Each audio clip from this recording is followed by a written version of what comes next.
திருச்செந்தூர் கோயிலிலே வேளாடணும் சண்முகா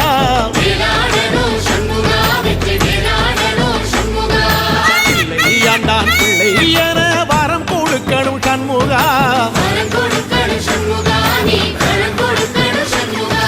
கண்ணுபடும்படி சண்முகா இந்த காலம் முழுவதும் சண்முகா உன்ன நினைக்கிற சண்முகா நல்ல செல்வம் பொழிக்கணும் சண்முகா சொன்ன வரங்களை அள்ளி கொடுக்கிற கொடை வள்ளலே சண்முகா கோடி வணக்கம் சண்முகா பல கோடி வணக்கம் சண்முகா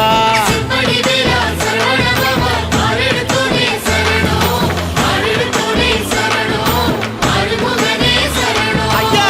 மருதமர சத்தியமாகோ அறுபடைய சண்முகா தங்கரதா ஏறி வந்து நீ எட்டி பாறையா சண்முகா